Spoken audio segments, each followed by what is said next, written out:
Now, in the last class, we were done with the crosses, including the sex linkage. Now, the next thing that we have on our list is going to be mutations. ठीक है? अच्छा, अब देखो बेटे लोग, again, one reason why I don't like to call this chapter as inheritance is because, and I like to call this genetics is because मैं कर लूंगा नहीं जनरल का जिक्र, don't worry. So, one reason that I like to call it genetics is because we got to talk about, genetics again and again and again. So again, when we started off with this chapter, so the very first thing that we talked about was कि भाई, genetics is basically the study of genes. Can anyone remind me what are genes? Genes हमारे पास क्या होता है?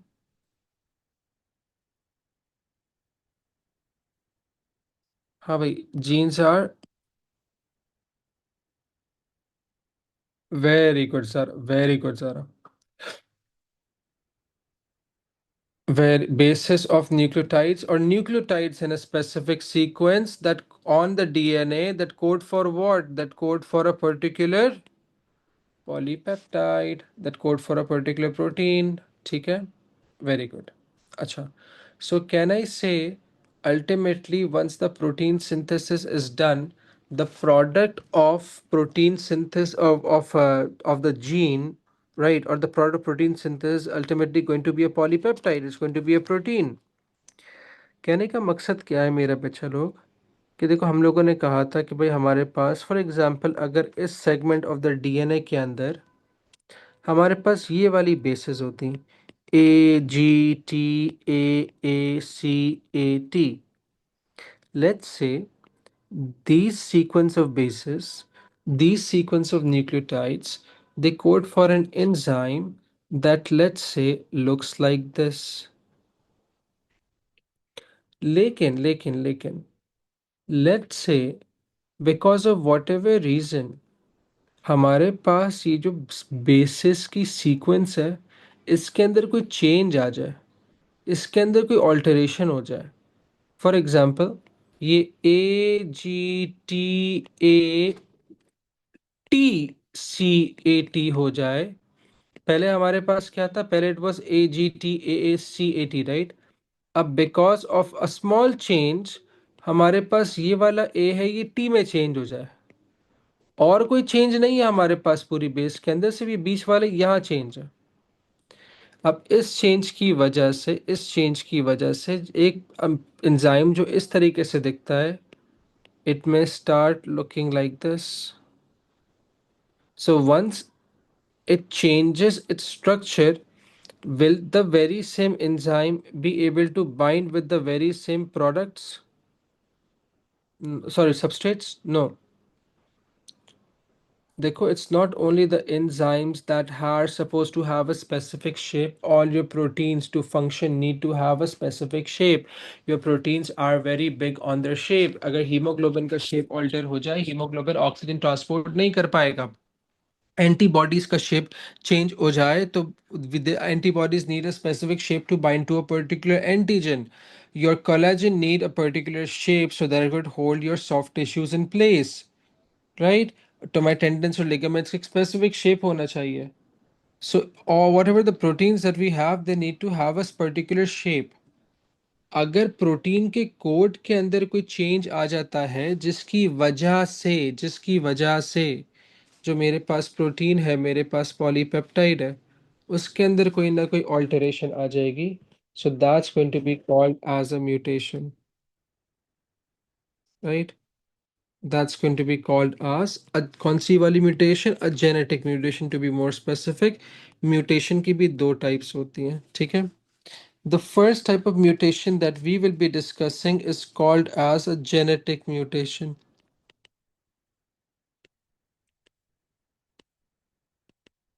right? How do we define genetic mutation? Genetic mutation is the change. हाँ, lock-in की diagram मैंने ऐसे ही समझाने के लिए बनाई थी आसान. So what is genetic mutation? It's a change in the basis या फिर nucleotide sequence, it should be a base, change the base या फिर nucleotide sequence of a what? Of a gene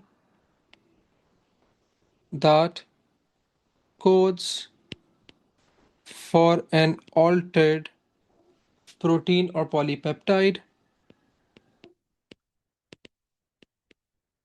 that may not work. ज़्यादा chances हैं it may not work. ठीक है? अच्छा, mutations cause कौन करवाता है?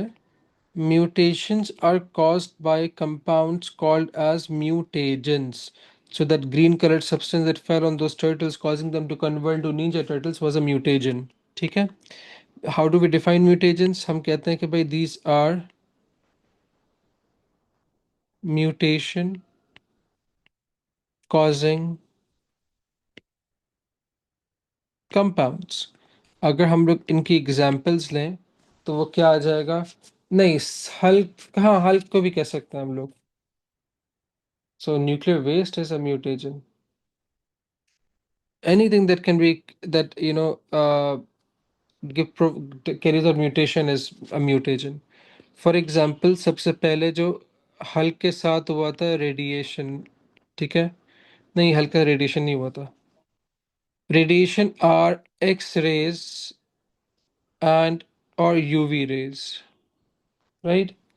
दूसरी एग्जांपल हमारे पास आती है ionising radiation. That's what happened with both the turtles and Hulk. gamma rays. It could be alpha, beta, gamma. ठीक है? सो रेडिएशन और आयनाइजिंग रेडिएशन में फर्क होता है.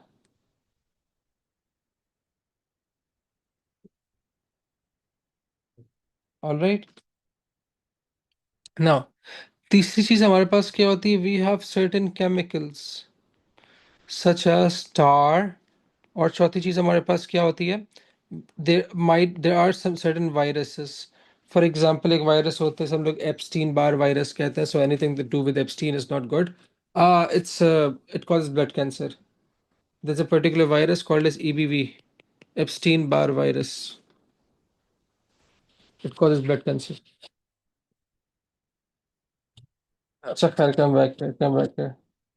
नहीं, जरूरी नहीं म्यूटेशन से कलर ग्रीन हो. Tar is black, it's a mutation. है ना? एप्स्टीन सब जगह है और हमेशा चीजें खराब करता हूँ. खैर, okay, moving on.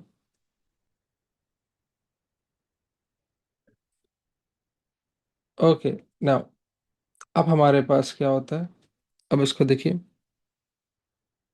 One such mutation that we have is called as sickle cell anemia. Now, two things. Number one, what is anemia? Anemia क्या होता है? Carbon monoxide is not a mutation, no. हाँ जी, no, it's not lack of iron. Lack of iron की वजह से, ये haemoglobin की कम होने की वजह से अनीमिया हो सकता है. अनीमिया एक्चुअली क्या है? नहीं, जरूरी नहीं कि हीमोग्लोबिन का मसला हो अनीमिया के अंदर. Oxygen deficiency, very good Manahil. Reduce transport of oxygen, very good Arfa. It's a reduce transport of oxygen to the respiring tissue. अब क्या हो रहा है? It could be, the reason could be anything. Iron नहीं है तो हीमोग्लोबिन नहीं बनेगा, हीमोग्लोबिन की कमी हो गई. ठीक है? A person loses a lot of blood, right? There is not enough red blood cells containing enough hemoglobin to transport oxygen. और a person goes to that particular climate के environment जहाँ में हमारे पास ऑक्सीजन का जो concentration है वही कम है. For example, at high altitudes, right? अच्छा, अब दूसरी चीज मुझे ये बताओ, रेड ब्लड सेल के अंदर कौन सा प्रोटीन होता है? इस तरह protein in the red blood cell, haemoglobin, right?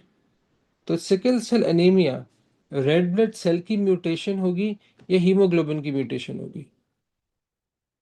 And why? Is sickle cell anemia a mutation of hemoglobin or the red blood cell, and why?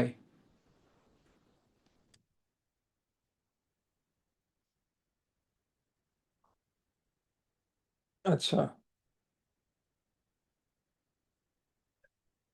Very good Wahiba. Very good Wahiba, क्यों वहीबा, क्यों अरफा? ऐसा क्यों? Very good, very good, it's a protein बेटे लोग। Mutation is a change in the base sequence of the gene that codes for an altered what? Protein है भाई। Red blood cell तो cell है। सेल के अंदर सेल की mutation कैसे करवाओगे भाई बच्चा लोग? Do we get this? So sickle cell anemia is basically mutation of what? It's a mutation of hemoglobin. ठीक है, it's a mutation of hemoglobin. ठीक है, अच्छा अब इसको देखो। अब होता क्या है हमारे पास? Haemoglobin is present inside the red blood cell which has cytoplasm. It doesn't have any other organelles, it just has cytoplasm, and cytoplasm is mainly water, right? Now this hemoglobin is supposed to be soluble. तब होता क्या है कि भाई haemoglobin is वो sickle cell anaemia is a mutation of haemoglobin that causes it to become insoluble, forming strands, causing the shape of the red blood cell to change. Shape of the red blood cells to change from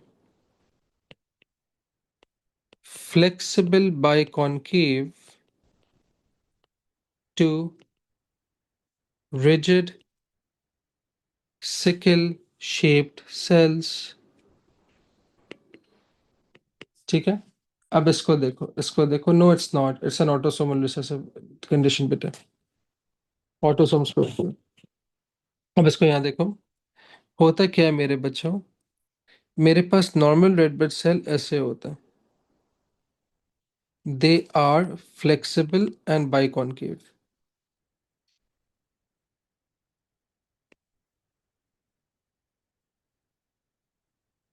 इसके अंदर देखो, haemoglobin जो होता है ना वो इस तरीके से होता है, सॉल्युबल है। ठीक है, it is sticky and I tell you why, I tell you why. अब होता हमारे पास क्या है, ये जो हीमोग्लोबिन मॉलिक्यूल्स होते हैं ना, अब because they're insoluble they start repelling the cytoplasm. ठीक है, they start repelling the cytoplasm and they convert into these strand like structures. अब जब इसी रेड ब्लड सेल के अंदर एक स्ट्रैंड लाइक स्ट्रक्चर्स आ जाएंगे यूं करके, तो इसमें खिंचाव पैदा होगा। अब ये वाला रेड ब्लड सेल कैसा हो जाएगा? ये यूं हो जाएगा। Instead of being biconcave, the red blood cell becomes rigid and sickle shaped. It becomes rigid and sickle shaped. It's not a very good sickle. Sickle usually looks like this. ठीक है, sickle अगर तुम लोगों ने देखा हो, it's basically a knife type structure थिंगी। ठीक है, ऑलराइट। अच्छा, अब होता हमारे पास क्या है, इसके सिम्टम्स क्या आएंगे हमारे पास? What will be the symptoms?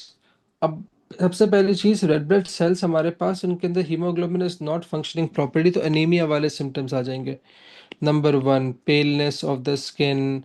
Number two, breathlessness या सफोकेशन हो जाएगी, कि भाई सांस ऐसा लग रहा होगा, घुटन सी महसूस हो रही है, because the oxygen supply is not efficient.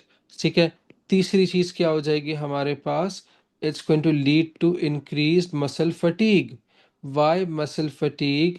Is because जब तुम्हारे पास ऑक्सीजन सही तरीके से पहुंच ही नहीं रही है, तो the muscles and the rest the tissues of the body will start undergoing crescent shape कह सकते हो, लेकिन इसको सिकल कहोगे बेटा। ठीक है, ना नहीं, एंजाइटी वगैरह तो खैर नहीं होती, वो दैट्स अ डिफरेंट स्टोरी। खैर, it's going to produce more lactic acid, more anaerobic respiration will lead to more production of lactic acid, accumulation of lactic acid will lead to fatigue। और चौथी चीज़ हमारे पास क्या होती है? It's also going to lead to increased risk of blood clots. ठीक है, अब इसको होता क्या है, इसको देखो बेटे। फॉर एग्जाम्पल ये मेरे पास एक ब्लड कैपिलरी है, इसके अंदर रेड ब्लड सेल्स इस तरीके से फिक्स हुए हुए हैं, they are have the same diameter. ठीक है। अच्छा, अब क्या होता है, हमारे पास अगर एक सिकल शेप्ड सेल यहाँ आ जाएगा, तो सिकल शेप्ड सेल फ्लेक्सिबल थोड़ी है, वो तो रिजिड है। वो तो ना इस कैपिलरी के अंदर जा पाएगा, एग्जैक्टली exactly, ठीक है, या फिर कैपिलरी के अंदर फंस जाएगा। अब जो दूसरे वाले रेड ब्लड सेल्स हैं, वो नॉर्मल रेड ब्लड सेल्स जो है, नॉर्मल रेड ब्लड सेल्स भी होते हैं, सारे के सारे सिकल शेप नहीं होते।